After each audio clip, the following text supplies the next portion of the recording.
My name's Timothy Jackson. So firstly, thanks to Mike for organizing this symposium and for inviting me, and really for stimulating a broader discussion of metaphysics within science. As both a scientist and an unrepentant metaphysician, I agree wholeheartedly that we need to critically engage with metaphysics within science. It's always present, whether disavowed or acknowledged.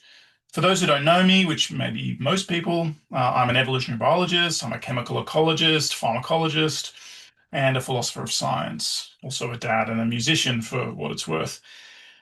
A lot of my work is focused on connecting these areas of research, for example, connecting molecular evolution to chemical ecology in attempting to understand the genesis of novel functions. This talk, though, is going to be focusing on philosophy. There's a lot to get through, and I apologize in advance for the length of the talk. The talk is called The Ontogenetic Alternative, Platonism, Choric Martyrism, or materialism if you want, and open-ended evolution.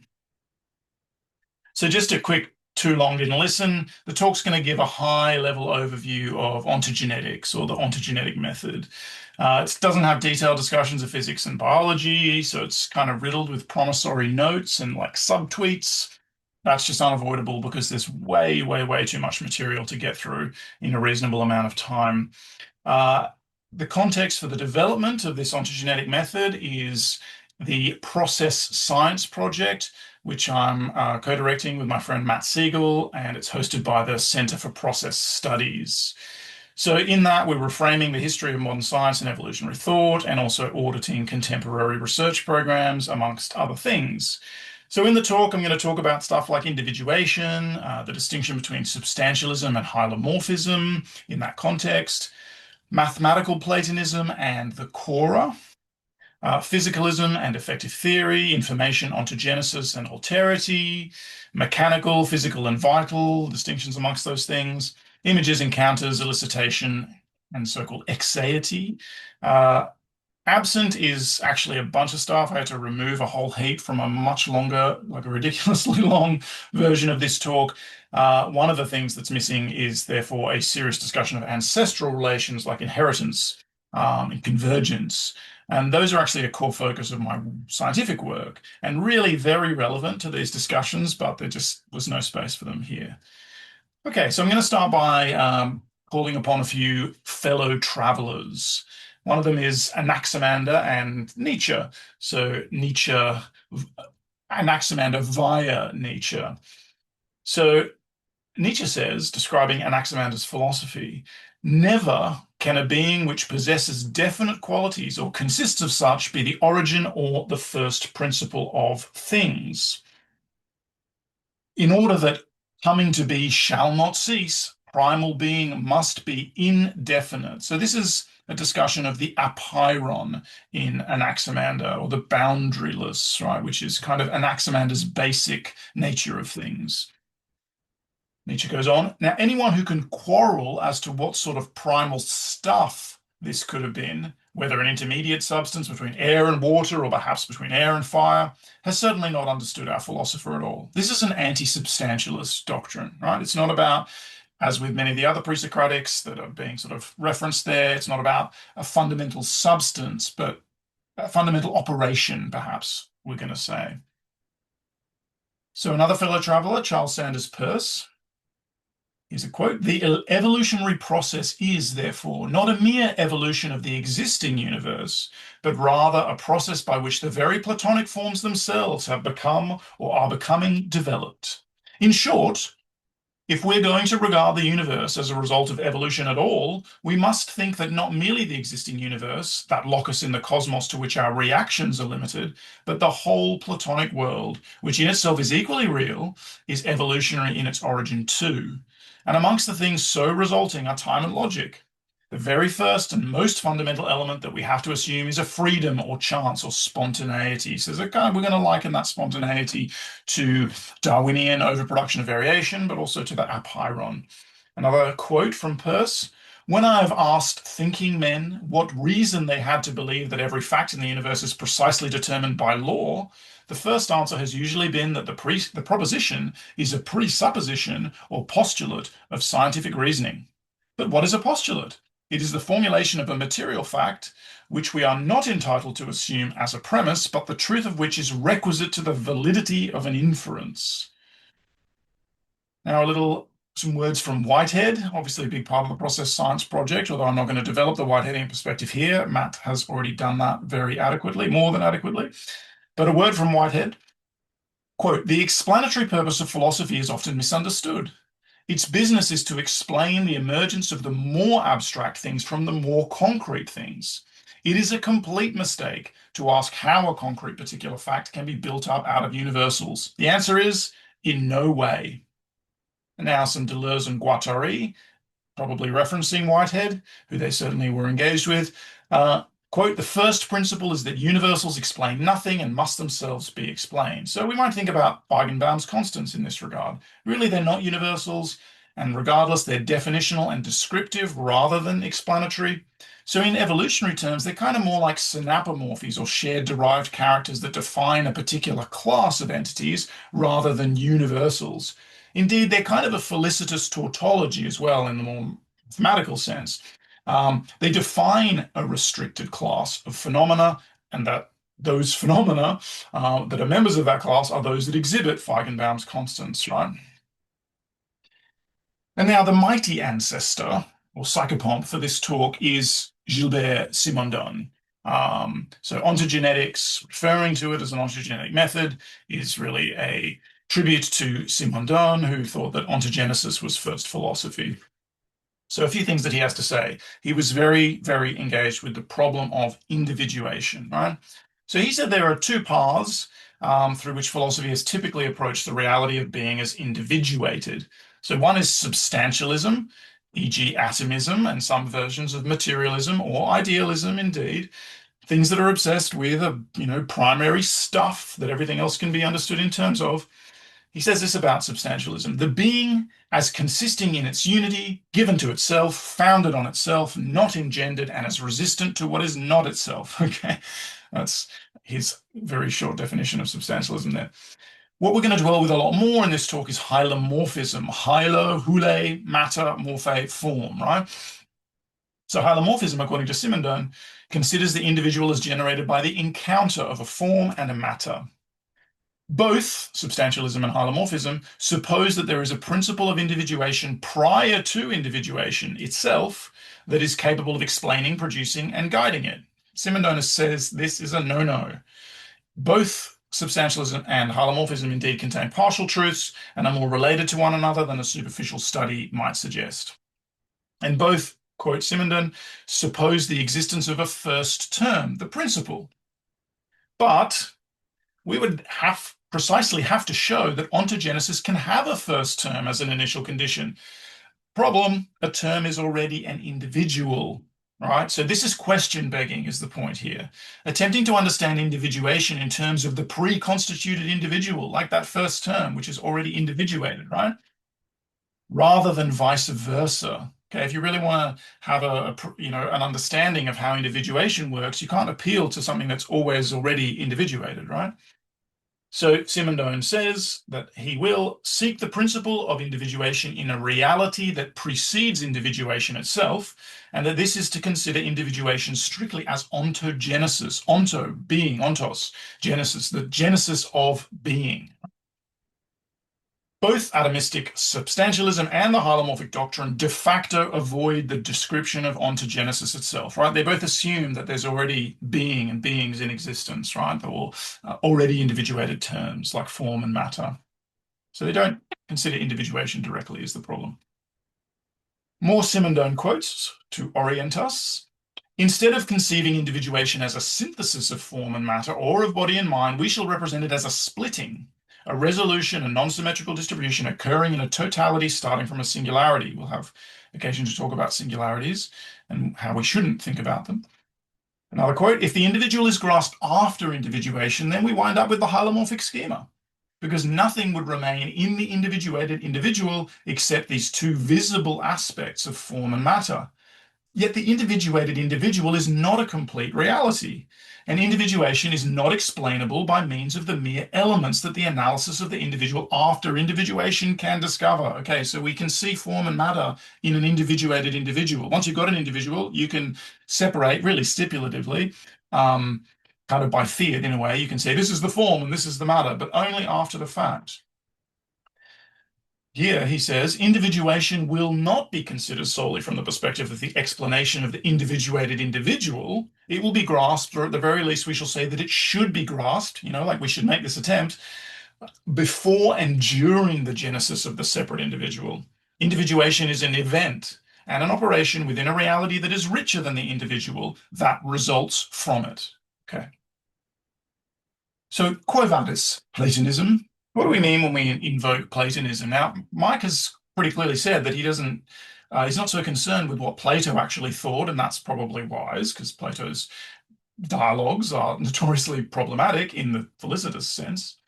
But it may yet be important to linger with Plato's problematics, in fact, rather than sort of, rushing to 20th century philosophy of mathematics or 19th, 20th century to crib a definition of Platonism from there. I mean, and even if we did run to the philosophy of mathematics, of course, there are lots of options, not just Platonism. There's constructivism and intuitionism, formalism and logicism. We have Hilbert and Gödel here. Gödel was a Platonist, Hilbert a formalist.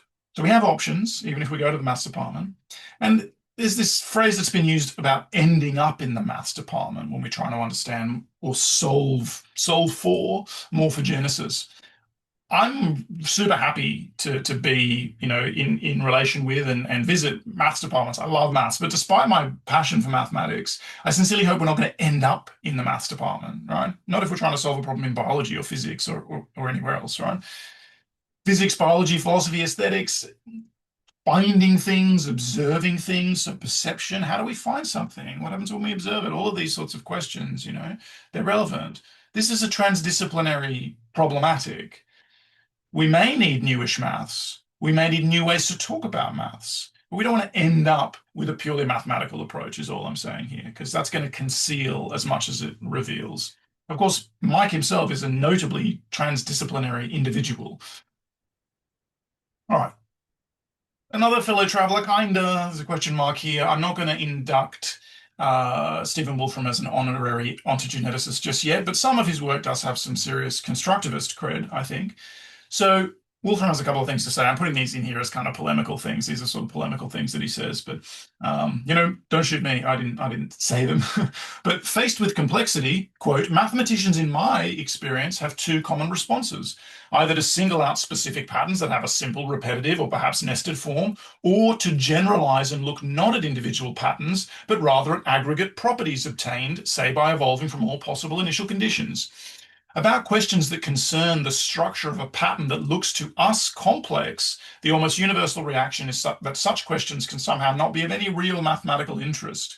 So later, this is from New Kind of Science, later, Stephen will develop quite an interesting perspective on metamathematics and the role of coarse-graining and things, but he remains kind of a substantialist for me. I'm not going to get into that. I'm just cribbing some quotes here. Another quote, my results suggest that if one is ever going to study many important phenomena that occur in nature, one will also inevitably run into such problems, right? Problems of complexity is what he's talking about. But to traditional mathematics, they seem quite uninteresting and quite alien. So he's not, of course he's taking a mathematical approach completely, but he's saying, it's this non-traditional approach, obviously cellular automata and, latterly hypergraph dynamics and all of that. Further quote, in both the systems it studies and the questions it asks, mathematics is much more a product of its history than is usually realized. Okay, historicizing mathematics, kind of an important thing to do if we want to appeal to it for understanding the allegedly atemporal or the non-historical, right? So we may ask about mathematics, lots of questions, obviously, but we could ask if it's fundamental, and in a kind of substantialist way, like the fundamental thing of reality is mathematics, something like that, like some people like to say, or whether it's just that trivializes it, but it's a diagrammatic method. So we can invoke people like Peirce, we can invoke Henri Poincaré here, who was a Platonist, by the way, but he had this really nice thing to say. I don't know the exact attribution of this quote. It's very similar to things that he says in On the Foundations of Geometry. If anyone knows where this precise quote comes from, I'd love to know, because It's just a slightly pithier than any way he puts it in that paper. He says, mathematicians do not study objects, but relations among objects. They're indifferent to the replacement of objects by others as long as relations do not change. Matter is not important, only form interests them. Okay, matter, quote unquote, matter might well interest, biologists and physicists in some important ways. But we sometimes hear this phrase like, the equations themselves have a certain interesting property.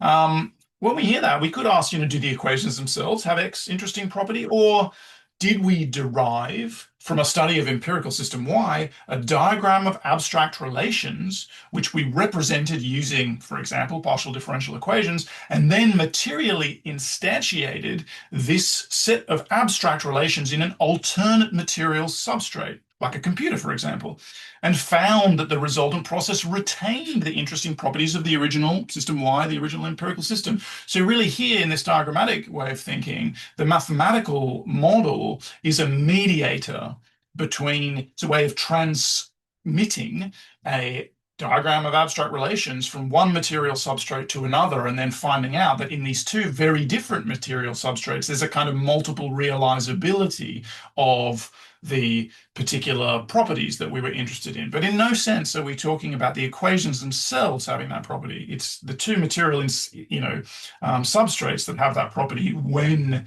I don't even want to say determined by, that the computer is a holomorphic thing, right, as we're about to see. So it is kind of determined by the model in some sense. Its dynamics are, at least during that computation. So David Deutsch says, just on this point, beautiful definition of computers. Computers are ways of instantiating abstract objects. That's that diagram of abstract relations and their relations. Okay. That's the whole thing. In physical objects and their motion, ways of instantiating abstract objects and their relations in physical objects and their motion. Okay, you're not getting away from like physics and physical objects and material and matter, blah, blah, blah, by running a computational model. Not at all. But this is a hylomorphic way of thinking, and it's the right way to think about computers, I think. But we're going to talk more about hylomorphism. It may yet be the wrong way, certainly the wrong way, to think about living systems. But I just want to stop for a second here and praise alternatives. Like, it's great to have lots of ways of thinking about any given problem, right? So it's reasonable, I would say, totally reasonable. I'm totally with Mike, to suppose a quasi-space of quasi-determinate real possibilities, right? We need a real theory of possibility, yeah? But this is an ancient idea, yeah? It's not anything new. So there may be a few ways to think about it. There's a history of philosophy on this subject to consider, of course. That's why we're here talking about this in this symposium. And some of these ways may yet be more radical and underexplored than others. And some may, in fact, be the hidden assumptions of Western rationalism in toto. So we need a very careful and critical approach here, of course. We're also going to need to ask, are these alternate speculative metaphysical theses empirically distinguishable? Because this is a non-trivial question, like consider discreteness versus continuity, consider indeterminism versus determinism. It is the case that alternate formalisms may be equivalently empirically adequate in specific domains of application. But nonetheless, we don't want to just say, look, we've got these alternatives, you can't really decide between them, they're equally good, so it doesn't really matter. If you want to do metaphysics, but maybe if you even want to move those formalisms to some other domain, we ought to explore these alternatives as rigorously as possible. And again, I take it that's what we're here to do with this Platonic Space Symposium. And I confess, I haven't had a chance. Well, I've also resisted really watching many of the other videos because I was worried I'd have to respond. I would feel the need, I should say, to respond to aspects of other videos. And there was always going to be too much to talk about here. I'm really looking forward to watching and engaging with more of them.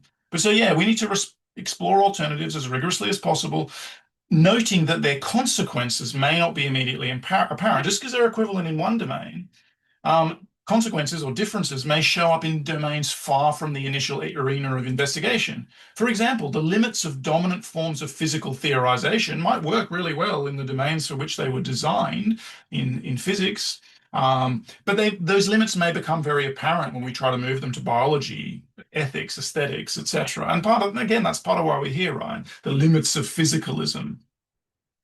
Just a really general note, pun intended, generality conceals specificity. All right, so if we've got a model that we think is really, really general, it applies to all these different domains and it's scale free and all this wonderful stuff that we want, we've got to remember that, the fact that it applies to some degree to all these different domains, we shouldn't think about that reductively. We should think about the fact that certain specificities that characterize the differences between those domains might in fact be being concealed by us relying on the, intoxicating, and rightly so, power of a kind of a general model.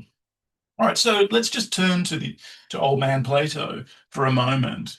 And again, asking, we're invoking Platonism here, we're invoking his name. So um, there are lots of different doctrines in the Platonic dialogues.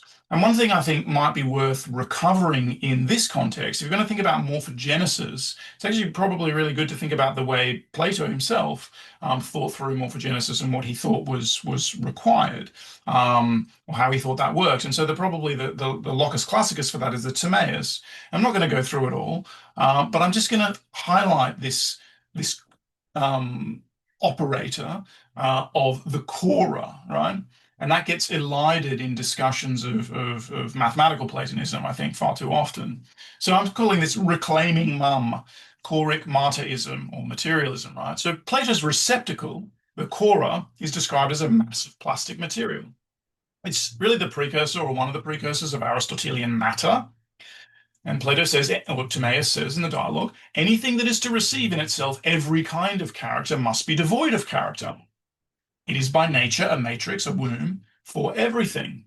So apeiron, we talked about a little bit with Anaximander, is one of khôra's major antecedents, conceptual antecedents, and hule, the Aristotelian matter of hylomorphism, is its descendant, one of its descendants. However, there is this doctrine of choric necessity, which is often forgotten, perhaps, and Timaeus says these things. There is in us a large element of the contingent and random.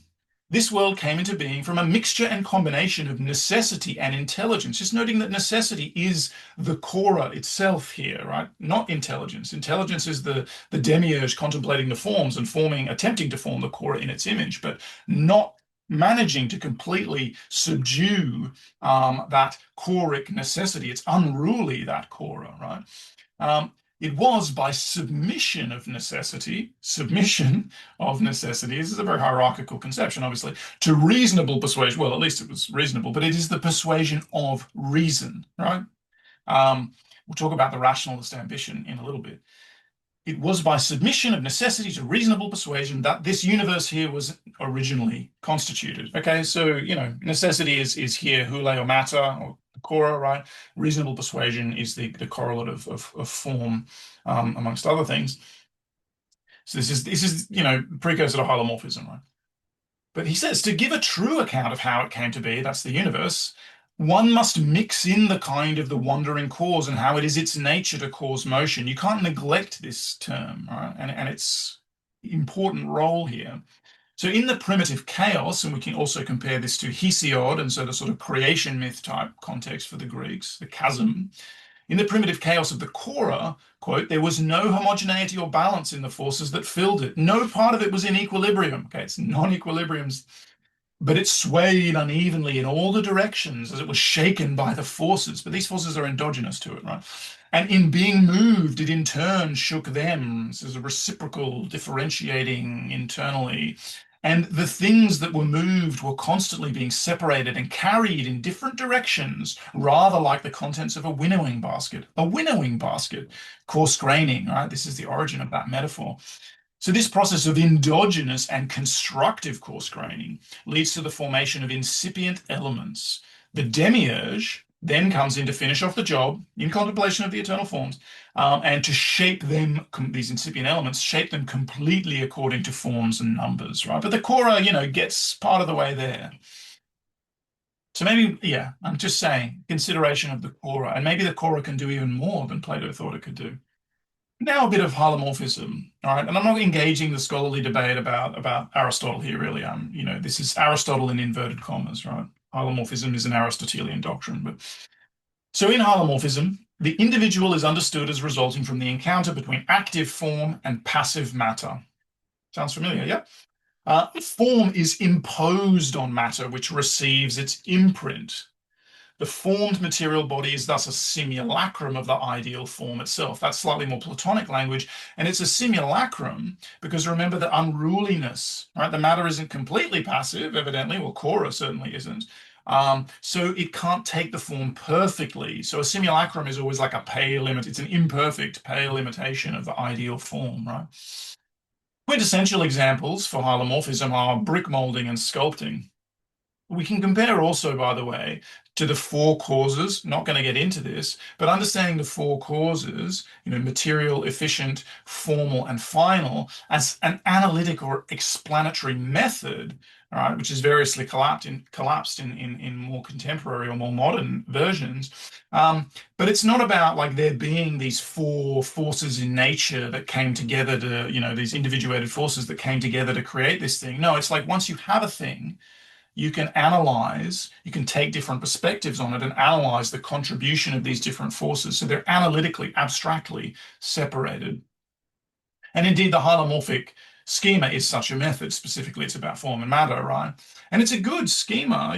Simondon himself will say that. It's illuminating in lots of ways. We just have to remember it's like an analytic method. It's not how the real constitutes itself. Because, as Simondon says, quote, the real dynamism of the operation is quite far from being able to be represented by the matter-form pair. The form and matter of the hylomorphic schema are an abstract form and an abstract matter. It could be said that the form of the mold only operates on the form of the clay and not on the clay matter. The mold limits and stabilizes rather than imposing a form. So this is a model, like Simondon is really talking about the difference between information and imposition. The mold limits and stabilizes an ongoing formation of the prepared clay. There's a really detailed discussion of this in his book, Individuation in Light of Notions of Form and Information. And the fact that the clay is prepared, homogenized in a certain way, is a really important thing. I can't get into the details because there's too much to talk about. But there is formation and matter on both sides of this encounter, like the encounter between the mold and the clay, there's form and matter on both sides, right? It's not one operation on one side and one operation on the other in any neat sense. More quotes. The relations are not established between the raw matter and the pure form, but between the prepared matter and the materialized form. The operation of form taking doesn't just suppose raw matter and form, but also energy. The materialized form is a form that can act as a limit, as the topological boundary of a system. The prepared matter is one that can transmit energetic potentials, the technical manipulation of which charges it. Technical manipulations, prepare, this is technical, right? A person, a technician, is preparing that clay to take the form. Person has also made the mold, right? With a material, right? We never encounter an immaterial form. So form and matter then are operational but not substantially distinct terms that characterize roles that are indefinite during individuation and only definite retrospectively and abstractly. Right? This is the point. When individuation is actually going on, you can't neatly distinguish form and matter afterwards. Again, you can say the form of the brick is this, the matter of the brick is that. You can't say that during the process. Because there is a hole in the hylomorphic representation, Simondon says, that makes the true mediation disappear, i.e., the very operation that attaches the two half chains, those are the half chains that lead to the operational dualities of form and matter, that attaches them to each other by instituting an energetic system. It's really the half chains, sorry, I should say, that lead to the prepared clay and the materialized form. It attaches them together by instituting an energetic system, a state that evolves and must effectively exist for an object to appear with its hexaity. Hexaity, it's thisness, right? It's this here, this brick right here, this one.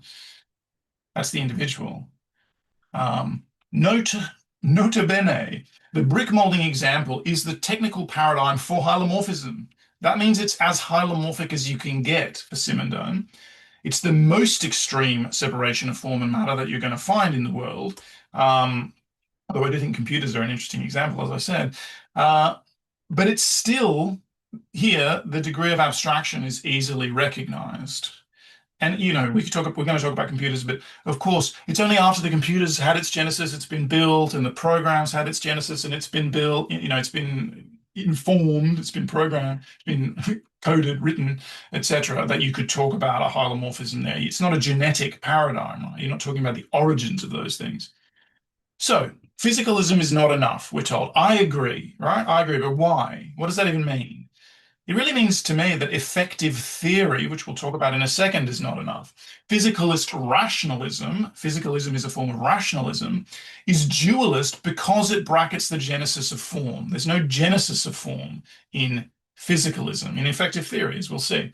It, in a sense, really places form before matter, before individuation, and this is a doubling down on dualistic bracketing, because all the formation goes on external to physical theory, as we'll see in a sec. So it's actually really not, though, that we need to resurrect formal cause in science. This is something that we hear a lot. But formal cause is very present in the physicalist model, in the mechanical paradigm, right? Mechanisms are formed. And indeed, these are hegemonic forms in physicalism. So as Canguilhem, Georges Canguilhem, French philosopher of science, says, one cannot, it seems, oppose mechanism and finalism. Like, not at all. Mechanism is teleocratic because at the inception of the machine, its purpose is built into it, and it is single, it is unitary, it aims towards a single goal. Now, of course, there is exaptation and things. Again, it's something I've done a lot of work on. We can take a machine and stick it in a novel milieu and it'll do something different, right? But that's, again, an alterity. That's external to the machine itself. Internally, the thing is teleocratic. Alpha and omega are intimately related. Alpha already contains omega in it. That's the nature of a mechanism, right? A well-designed one. So what we really need to bring back is the ontogenesis of forms, endless, most beautiful. Formal causes, if you want, we need to bring that back in. We need to immanentize it, not externalize it. Externalization is the problem here. This is the problem with physicalism. And look, everyone wants to move past Darwin, and I get it to some degree, but very few have really considered the significance of his basic move, which we're going to talk about. And just noting as a teaser for the moment, Neo-Darwinism is not Darwinian in the sense that it doesn't really follow the basic logic of Darwin's own thought. In fact, it's hylomorphic. It's a regression to hylomorphic. So where Darwin puts variation before form, before species, right? Before selection, indeed. Neo-Darwinism puts form in the base again. The genes, right? The genes inform the matter. We'll talk about that. Okay, so what's this effective theorization business? I'm leaning heavily on David Krakauer's discussion here because it's very lucid. So Krakauer says, effective theories discover and label large groupings, coarse-grainings, of fundamental or non-fundamental materials and properties that maintain coherence through time. As long as variables assigned to each dimension maintain sufficient physical or organizational integrity through time, an effective theory has a chance of succeeding. Effective theories describe reduced dimensions along which coordinate aggregates of fundamental matter transform. Okay, there's a lot to unpack in that quote. There's could have been a whole talk about that, but it's not. But effective theories identify invariants in terms of which variation can be understood. The domain-specific correctness of the basis of reduction, which is like compression, it's a form of coarse-graining, is necessary for utility. Domain-specific correctness, domain-specific utility. The rest is noise, right? The rest is excluded. It's not relevant. So in substantial terms, you could think of this as being equivalent to stipulating the fundamental stuff of a theory, which that stuff is defined by its degrees of freedom, right? This is also defining the terms of objectification. It's defining the observables ahead of time, right? It's defining the privileged causative agents that a theory deals with, etc., right? So the theory determines what can be observed, as Einstein says, but what can be invoked as a causal mechanism. So all the explanation is bundled up in the quote unquote initial conditions, or really external to the theory, in the genesis of but not the application of the theory. Application of the theory is decomplexification of something. It's analytic, just like when we decompose the hylomorphic schema into form and matter. But we've already decided what the terms of that decomposition are ahead of time. in defining our effective theory. So this is also often thought of in terms of predefined spaces, phase or state spaces. Actual behavior would then be a trajectory through such a space, right? As Krakauer says, the basis is a set of vectors in a vector space that can encode every other vector in that space. So as a maximally general model constructed using minimal justified constraints, hopefully, the space of an effective theory doesn't actually precisely define the dynamics within it. So in this case, you would actually need dynamical laws, right, which are also part of the effective theorization process. Such spaces are definitionally closed, right? So they define a fixed or predetermined ontology, if you want. It's all pre-individuated in that sense, or a space of possibility, right? You can't go outside it, otherwise you're outside the domain of applicability of that effective theory. The problem, well, ontogenesis appears to be open-ended, and an effective theorization approach is sort of definitionally, in a way, going to struggle to ever accommodate that kind of thing. So, you know, there's a really theological legacy here. I'm not going into it in detail, but God is the Laplacian effective theorizer, right? So Pierre-Simon Laplace, he's the primary or a primary architect of modern effective theorization, right? And his demon, Laplace's famous demon, is the apotheosis of this trajectory. The shebang, the cosmos, as a technical object is really what we get here. It's like a machine or a computer, right? So Laplace says, this is really famous, but I'm going to read it anyway. We may regard the present state of the universe as the effect of its past and the cause of its future. Okay, alpha and omega are the same, essentially, right? An intellect which at a certain moment would know all forces that set nature in motion, and all positions of all items of which nature is composed, and if this intellect were also vast enough to submit these data to analysis, it would embrace in a single formula the movements of the greatest bodies of the universe and those of the tiniest atom. For such an intellect, nothing would be uncertain, and the future would be just like the past. The future, just like the past, could be present before its eyes. Okay, this comes from his, notably, comes from his philosophical essay on probabilities of 1814. The universe here is being described as a deterministic automaton. Chance is merely ignorance, right? So it's like a computer, which has been determined both in terms of its state space and its entailing laws, which are the program that runs on it. Deterministic evolution, as I've said, it requires the input of the initial conditions and the entailing laws. Noting the context and the development of Laplace's take on probability theory, again, the system has a vast space, that's the space-time container. Virtual trajectories in that space-time container may indeed be plentiful, hence we need a probability theory, but in fact, only one trajectory is possible. Okay, the virtual and the possible are not the same. Not going to get into that, but it's an important philosophical distinction. The actual and possible here are, in fact, collapsed into one another as well. So really, possibility isn't real, right? It's just a figment of our imagination, a product of our ignorance. So this is an actualist theory, as people sometimes say, right? No real possibility. We imagine the existence of possibilities because we're not God, yeah? Entailing laws are here externally imposed formal causes. This is key take home, right? So the Hans Jonas type critique, if one's familiar with that, of the mechanical paradigm, which says we need to solve this by bringing back formal cause, that is an inadequate critique. That is wrong. Initial conditions are arbitrary, CF, the past hypothesis as defined by David Albert. So yeah, there's total hegemonic formal cause here. It's not that we have an absence of formal cause, it's that a specific externally determined formal cause sucks all the degrees of freedom out of the system, right? That's the key issue. Okay, so this briefly Simondon on the amplification of information, about which a lot could be said, but just a little bit. So he says in this 1962 talk, virtually any reality that does not fully possess the determination of the course of its being within itself is a potential receiver. This condition is met if the receiver is not completely a system. So it's open in the sense that it can receive, it can be determined by an alterity. Such a system contains an internal tension, difference, which is capable of being selected or elicited or determined by an informant, an alterity, right? So computers can be thought of in this way, right? They're quintessential receivers of information. The system is really only closed, only complete, only replete once a deterministic computation has been initiated via a program and you know, plus or minus instructions. The computer's universality, of course, allows it to be differentially determined. That means it can run any computable program. We know this.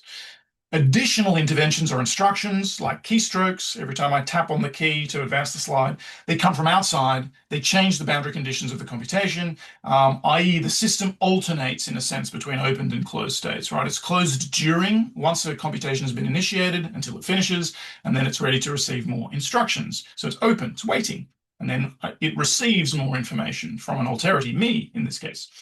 The state space predefined by the physical materials and architecture, the von Neumann architecture of the computer, obviously doesn't entail which program traverses it. Yeah. The program is the formal cause, the information, in this case, CF, Bildung, formations. It can be ongoing in that sense. But what about the ontogenesis of programs and indeed theories? Where does the program come from? I mean, it sounds like a trivial question when you say it that way, but cosmologically speaking, that's the why these laws question. And also, the related question of why low entropy initial conditions, i.e. the past hypothesis, etc. Who informs the informer? The programmer, right? Obviously, yeah. In effective theorization, the theorizer stipulates the basis according to an objective and a domain of application. This is an artisanal model. Hylomorphism is always an artisanal model, right? Laplace's model of the cosmos is an artisanal model. It assumes a designer outside the system, right? Effective theorization is a creative process. The ontogenetic act is external to the theory itself. It's in the theorizer, yeah? The theorizer does it. Effective theory is hylomorphic, therefore, form first, like a computation determined by an external programmer. Just a note on second-order cybernetics, like closed organism world loops don't solve the issue. Moving the observer inside the system doesn't resolve the issue. Now, the observer is also, implicated in this same kind of model, but the observer is going to need to be open. And the system is going to need to be open to the observer. Anyway, the necessity for alterity is ineliminable. So we shouldn't start with closure postulates, basically, especially not if we want to understand living systems. Ontogenetic systems cannot be closed. So ontogenesis requires ineliminable alterity. And don't you love that Blake painting? This is a little thesis statement here. Any closed, i.e. determined, system that purports to model the totality of its own evolution must assume external parameters, laws and initial conditions, which it cannot generate. These parameters are formally alterities, i.e. they're unprestatable, untraceable, and unmodelable from within.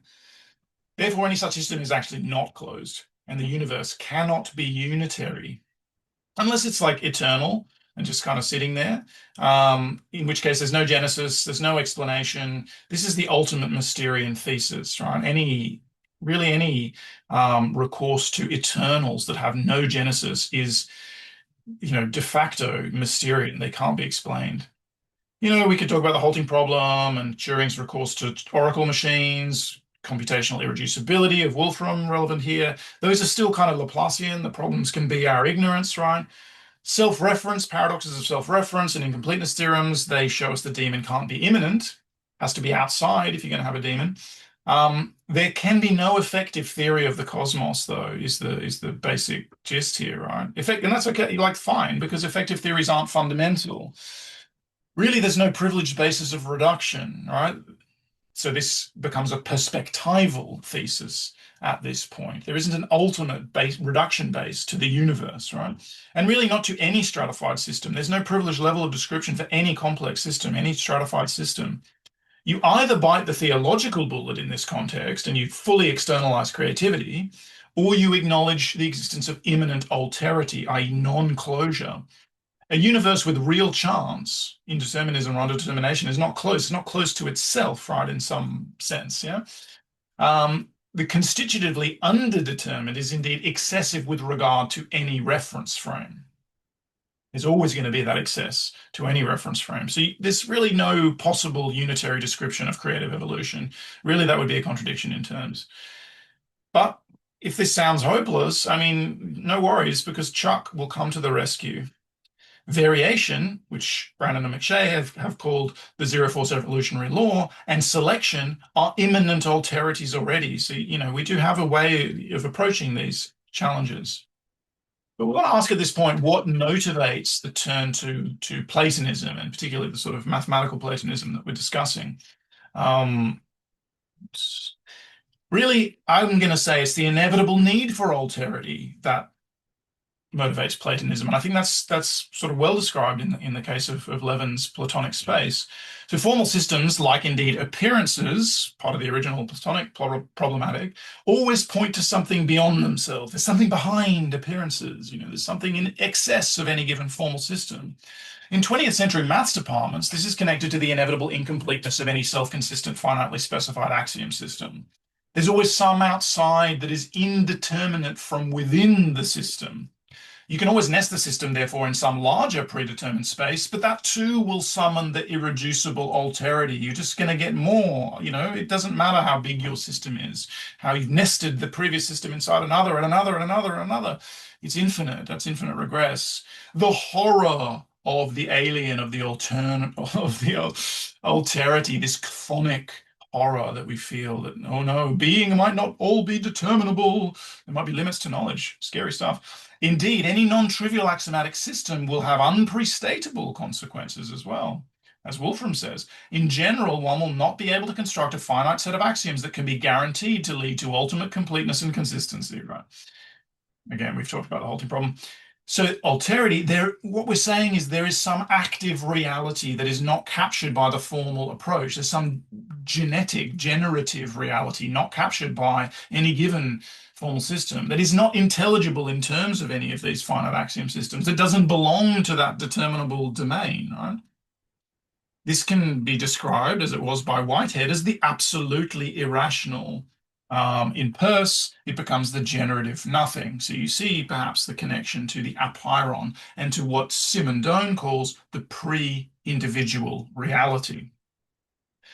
Okay, the rationalist ambition. There's Renee. Hey, Renee. The rationalist ambition is always to expand the frame, to do what I just said, to determine the indeterminate. Right? We always want a bigger frame. It's like, oh, there's something indeterminate outside. I need to determine that. And like you could say that life does this. Life incorporates more of that pre-individual. It expands its powers, but it's not possible to exhaust the indeterminate. So completeness, closure are abstract. They're fantastical, right? The underdetermined, in fact, is generativity as such. Like what's determined is no longer generative, it's fixed, yeah? But there's generativity to account for. There's genesis, right? Unless, again, you think things have always been this way, in which case, I don't know, there's no explanation for you. Rationalism undermines itself because it wants to explain everything, but it can't ground itself. And again, that's what we see in like, late 19th century and 20th century maths. Frame expansion, like evolvability, itself relies on the existence of alterity. If you want to generate a new frame, you're going to need some sort of generative process in order to do that, right? Which is going to be the unpre-framed. Only death exhausts generativity, and death is radically local. Phew. Just like the domain of application of any effective theory. Effective theories are always, they like define their own loci of applicability. The logos, the word, is a form of techne. This might be an abstruse reference here, but this is determination by the word. So I'm not saying like natural language will come and save us here. It's not maths, it's all in language. No. As we have thought the universe like a clock, like a steam engine, a computer, we've also thought it was like the word, Each of these framings or enframings to, dangerously elicit the ghost of Heidegger, neglects its own conditions of ontogenesis, right? That's the point here. Once you've done the framing, the genesis is excluded. Korzybski, I should say, this needs to get in there. He says the map is not the territory. Everybody knows that, right? He also says, whatever I say a thing is, it is not. Yeah? So the word, it's like, it doesn't matter what the map is made from, yeah? Relativizing the rationalist ambition isn't giving up, though, not giving up on science. I'm a scientist. I love science. I'm devoted to science. But it is removing, in fact, a block in the path of inquiry. That's the important point here. Giving the indefinite its ordinal priority is preserving the possibility of explaining any given structure or form, any given determinate reality. Now we might actually be able to explain it. Whereas if you say these determinate realities, these forms, they come first, there's no genesis for them, they are eternal, you can't explain them. That's a block in the path of inquiry.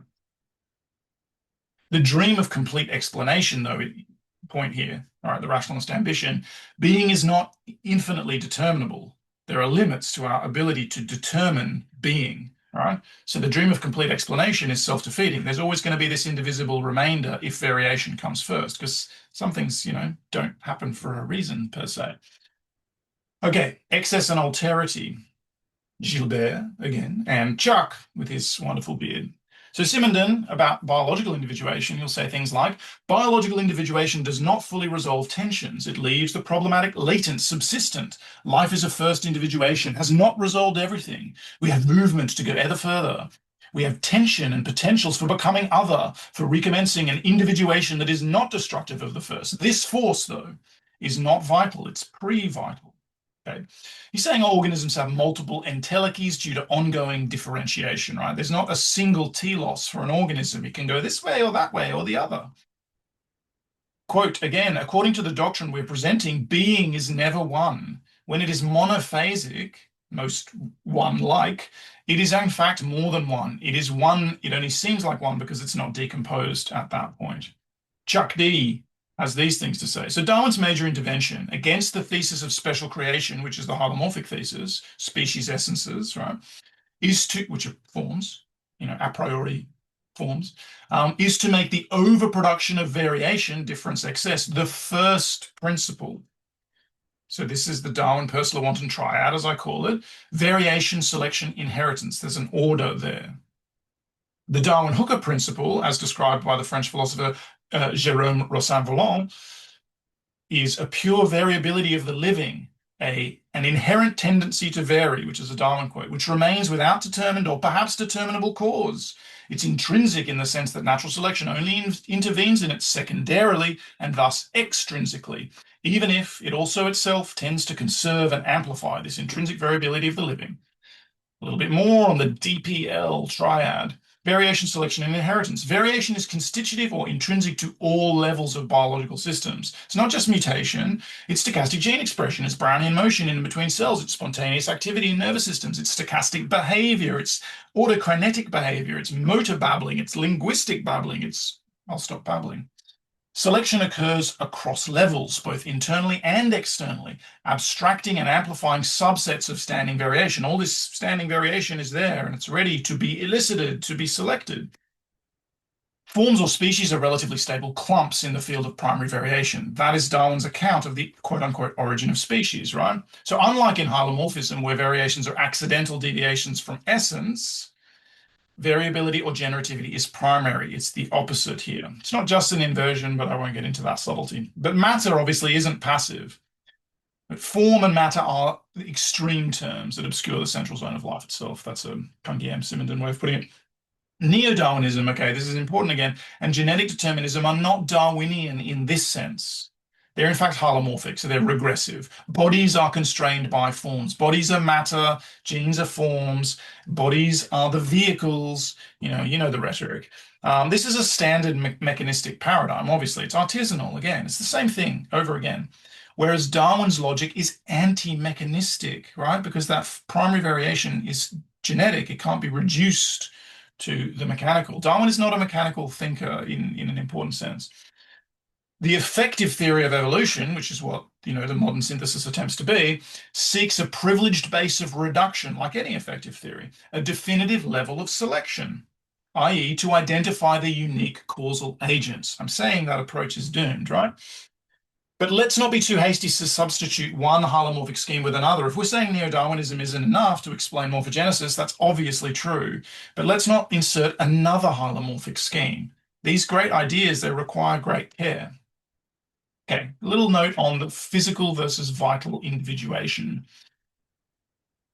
According to Simondon, distinction between the physical and the vital in terms of individuation. Physical systems individuate all at once for Simondon. They jump the gun, and that's the becoming physical, because the pre-individual is pre-physical and pre-vital, right? Again, so we're not reducing to a privileged stuff here, like matter in some kinds of materialism, or even mind, or certain conceptions of vitalism. There's no first stuff, right? The pre-individual is an operational concept.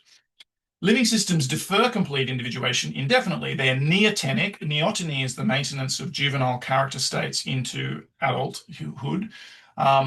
So they maintain the charge of the pre-individual and don't exhaust it. They're still in relation with this primary variation, right? Again, that's Darwin. The organism or subject comprises the coupling of individuated and pre-individual realities. It's not just like what is already individuated, right? It's what is continuing to individuate. It's what Simondon would call a veritable individual. It thus maintains that internal problematic. It's more than a unity. It's not unitary. Organisms are not unitary. It's at odds with itself. It is frustrated. The evolution is not unitary, right? It's frustrated, you know, a bit of a physicalist type reference there. It has sequestered degrees of freedom. I won't get into frustration and relational physics, but it's super relevant here. So again, stochastic gene expression, spontaneous brain activity, stochastic behavior, autokinesis, babbling, blah, blah, blah. Okay. Individuation is elicitation and life is individuation. So individuation or ontogenesis occurs relationally in this model, right? When an external alterity selects or refers to or elicits a subset of the organism subject's constitutive variation, which is its internal alterity, right? So these two alterities, the external and the internal, are entering into a relationship with one another, and that is the eventual mode of elicitation and individuation. So this is what you need to be right now. Amplify that subset of your constitutive variation. Come forth, reorganize. Elicitation, not solicitation, it's not determination in this sense, by an alterity is secondary in a sense to self-selection, which is the organizational canalization of constitutive variations that is part of the organism. That's the organism, the organizational aspect of the organism. So Simondon will say as well, when we consider individuation to be life itself, then it can be seen as a discovery in a situation of conflict of a new axiomatic, incorporating and unifying all the various elements of this situation in a system that embraces the individual. That's greater than the individual, right? To live consists in being agent, milieu, and element of individuation. Perceptive, active, and adaptive behaviors are aspects of the fundamental and perpetuated operation of individuation that constitutes life. So a Simondonian conception of information, and information is a hexaity here, a singularity, riffing on Bateson, which Matt also did, but I've done a number of times, is a difference that makes a difference to somebody, as Matt said, given a difference in that body, like given this existence of primary difference or variation is necessary for this elicitation thing to happen. So primary difference, tension, disparation is necessary for there to be information, necessary for there to be technique, in fact. Okay, so now a little overview of the ontogenetic alternative. It's an alternative posit. We've got a few more slides to go. I know this is running a bit long, this talk. So ontogenetics here is obviously not merely about the development of organisms, but the genesis of beings, ontos, right? So all sorts of beings. It's the study of the being whose being is becoming. In biology, though, this would correspond to a conception like ontophylogenesis of Cupier. So ontogenesis, development, restricted, and phylogenesis, evolution. I always say evolution, development is the evolution of the individual, right? Okay, whatever. But this is riffing a little bit on Jean-Jacques Cupier. We're just saying these paradigms apply across those temporal scales and mechanisms. Different mechanisms exist between the individual and the lineage and their respective ontogeneses. So the goal is to avoid both the substantialist and the hylomorphic paths insofar as that's possible. The goal is to not presuppose what we hope to explain. Don't presuppose forms if you want to account for morphogenesis, right? In the effective theory, mechanistic, physicalist, rationalist, hylomorphic, form-first paradigm, you can't ask why these forms. They're presupposed. You are stuck with a bunch of facts that just hold, and that is indeed Mysterian. In the ontogenetic method, you have to start, therefore, with the indefinite, with the not always already formed. Variation first, autokinesis, spontaneity, apeiron, boundaryless, khôra. Just some conceptual mapping. Biting the bullet on indefiniteness, though, does mean no complete explanations, as I've said. Individuation is a form of constructive coarse-graining. The evental, chirotic, contextual resolution by elicitation of tensions in a heterogeneous field or flux. Okay.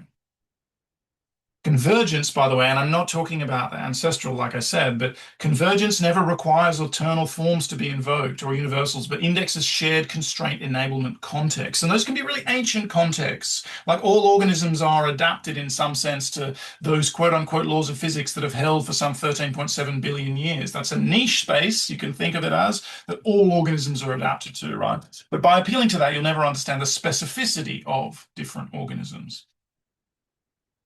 So form emerges as a consequence of individuation, actualization, ontogenesis. It comes from the actual, in fact, right? So the singularity, the hexaity, is an actualized event, right? This counter-effectuates, though, the what we can call the virtual or potential. That's the indefinite aspect. Potential just means indefinite activity, generating an adjacent possible, which is a sort of quasi-determinate set of possibilities. Um, the singularities are a presenti, they're eventual, they're now, right? Um, the adjacent, they leave fossils, obviously, but the actual individuation moment of the singularity is now, now, eventual.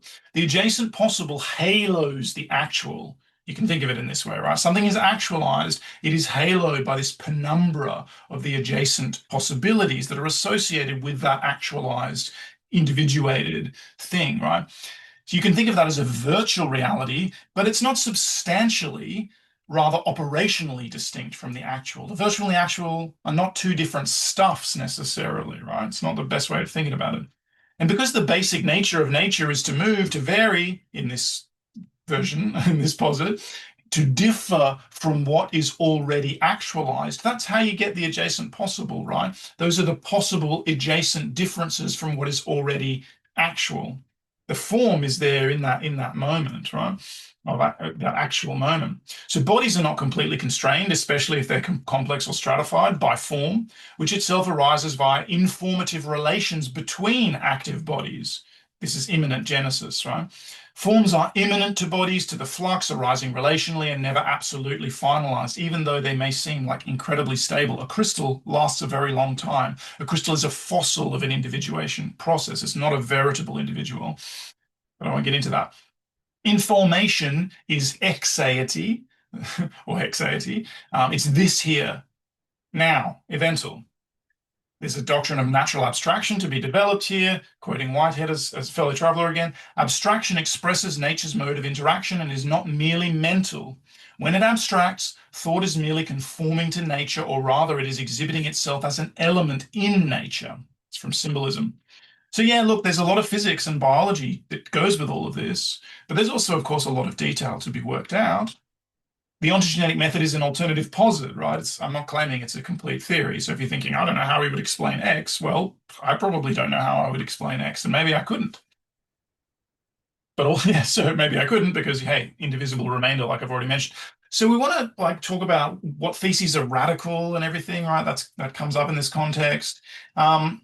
One thing we want to put on the table is the sacred cows of physicalist rationalism, right? If we want to talk about radicality. So they include things like global unitarity, global principle of sufficient reason, well-defined grand unified theory that is a correlate of those things, complete explanations, also a correlate of those things. Sorry, like we probably can't have that stuff, Um, doesn't mean that there isn't local unitarity, doesn't mean there aren't lots of reasons, etc., right? But they're not global in that sense. There's never a perspective from which you could possibly understand or encompass the reason of all things. And not just because you're a limited, puny human, like, there is no such perspective, according to this posit. But why actually is giving up those things threatening to us? Like people get worried, physicists often get worried that we give up unitarity or something, but this won't undermine science, not at all, right? Effective theory is effective. Yeah, well, no one's saying dustbin effective theory or physics, right? Physics is a resource theory, right? It's informational, okay? And it's just biting the bullet on that ontologically, in a sense, yeah? Or ontogenetically. This involves the instrumental positing of local conditions of unitarity, and that's perfectly legitimate. And these loci can be vast, right? They can be vast. But again, remember how generality can conceal specificity. So it's not everything must go either, because individuals are indeed real, but everything must be relativized. If you want to talk about its genesis, right, it's got to be a relational thing. And we should just note, again, why is it giving it up, threatening to us? These sacred cows don't exist in the same way in South and East Asian traditions, for example, and many other global traditions, no doubt. And that's certainly not because these philosophies are less sophisticated, but they may well be less derived in toto from technical and artisanal paradigms. So look, life is effective theorization is what I'm saying here, right? Living systems aren't machines. Machines are modeled on living systems. This is another Georges Canguilhem point. Machines result from the abstraction of certain functions, i.e. mechanisms, from organisms by organisms, us. There are organisms in the loop. So techne and machines are internal to the life world. Living systems make them, yeah? It takes organisms to make machines. Machines, which are externally determined, are in fact well described by effective theories, like the physicalist mechanical paradigm. It's just that the cosmos can't be, and we can't, organisms can't be, right? Because they're not machines. Because organisms are in fact effective theorizers, not effective theories. We can, and it's really hard, and look forward to discussions hopefully about how to approach this kind of thing. We can make our theories more lifelike, but since life is effective theorization, there just can't be an effective theory of life, is basically what I'm saying, right? You can't encompass the process of creating effective theories in effective theorization, in an effective theory itself, right? Life is always wandering off, extending the map, departing from the predefined state space, engaged in mapping, you can say, but not necessarily representationally. Details. As to why this is not a representational theory. Okay, very last thing that I want to talk about, this notion of evental elicitation. Look at that beautiful Stevens banded snake that I encountered chirotically, eventally, in the wet sclerophyll forest near my former home in Mount Nebo, Queensland, Australia. So chirotic encounters in vents, these are elicitations, right? These are when these individuation moments occur. So Deleuze and Guattari in A Thousand Plateaus, riffing on Simondon, will talk about a mode of individuation very different from that of a person, a subject, a thing, or a substance, because those are all ways of thinking about something that's pre-individuated. And we reserve the name, they say, hexaity for it, which is a Duns Scotus, is a scholastic term, right, for this thing. But they say in the notes, this is sometimes written exaity, deriving from the word ecce, whatever, here is. This is an error, technically, since Duns Scotus created the word and the concept from haec, this thing, but it's a fruitful error, so I say let's just own it, because it suggests a mode of individuation that is distinct from that of a thing or a subject, which again are, in this context, considered to be pre-constituted terms of relation, whereas these are relations that generate terms, right? Not terms that enter into relations. For Simondon, the hexaity or exaity of information is the here is, the hinc et nunc, the here and now. Okay, so I want to just show this video really quickly. Very quick. Zooming in. Okay, do you see it?